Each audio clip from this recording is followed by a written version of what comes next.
Have you ever wondered how streaming a movie or sending a text feels so instantaneous? I mean, it's a massive amount of information, right? Well, behind the scenes, all that data is being broken down and lined up, single file, moving along a kind of digital conveyor belt. Today, we're going to pull back the curtain on the simple, yet totally ingenious component that makes all of this possible: the shift register. So yeah, that's the big question, isn't it? How do you wrangle all that chaos? How does the device take this absolute flood of data and get it into a nice, orderly queue that a circuit can actually understand and process? Well, turns out the solution is surprisingly elegant, and it's a real cornerstone of pretty much all digital electronics. Okay, first things first. Before you can move data, you gotta have a place to hold it, and that's where the register comes in. A register is basically just a group of these things called flip-flops, all connected together.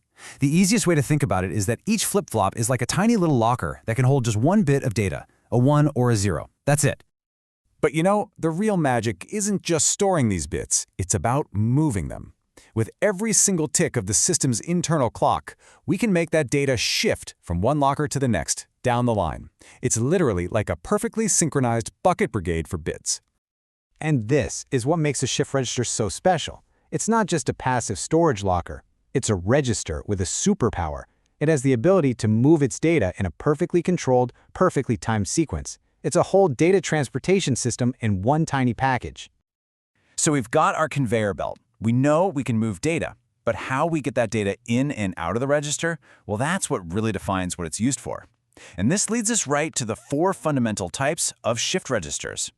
First up, we've got the simplest one: serial in, serial out, or SISO for short. It's exactly what it sounds like. Data goes in 1 bit at a time, and with each clock pulse, it just moves down the line and pops out the other end 1 bit at a time. Its main job is actually to create a time delay. The more flip-flops you have, the longer the data takes to get through. Simple as that. Next is serial in, parallel out, or SIPO. Now, the data still loads in 1 bit at a time, just like before, but here's the cool part. We can read the output of every single flip-flop at the same time.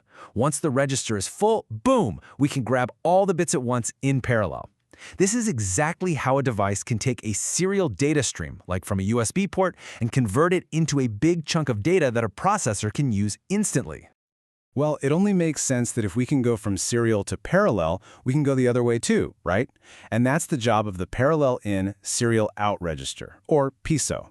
Here, we load all the bits at the same time, and then, with each tick of the clock, we send them out one by one, down a single wire. It's perfect for when a processor needs to send a bunch of data over a serial connection.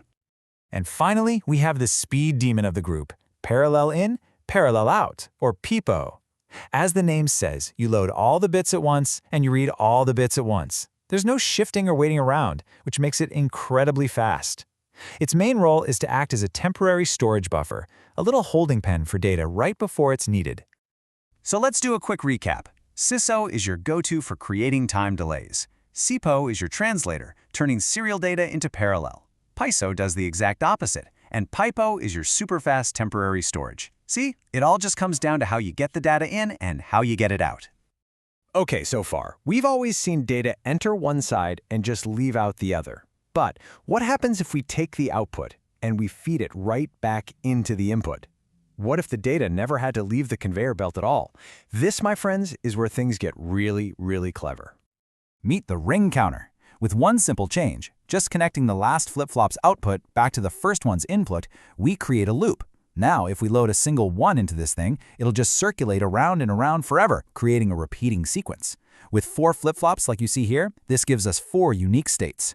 We just turned a data mover into a pattern generator. That loop is a fantastic trick, but believe it or not, we can make it even more powerful with one tiny, ingenious change. And this is it, the Johnson counter, sometimes called a twisted ring counter. The idea is almost the same, but instead of feeding the output straight back, we feed back the inverted output. A 1 becomes a 0, and a 0 becomes a 1. That one little twist, that tiny change, doubles the number of unique states.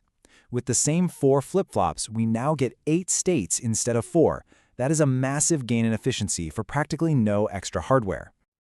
Okay, this is all really cool, from moving data to creating these clever counting sequences, but let's get down to it. What's the big picture? Why does any of this stuff really matter out there in the real world? Well, shift registers are pretty much the unsung heroes of digital electronics. They're doing all this critical work in the background. They store data. They create those precise time delays. They transfer and manipulate information. They're constantly converting between serial and parallel, and they generate the timing sequences that control tons of other circuits. Honestly, they're absolutely essential. So in short, from just holding a few bits of data to creating the rhythmic heartbeat of a complex system, the shift register is a truly fundamental building block of the digital world we live in. Its versatility is what makes it so incredibly powerful.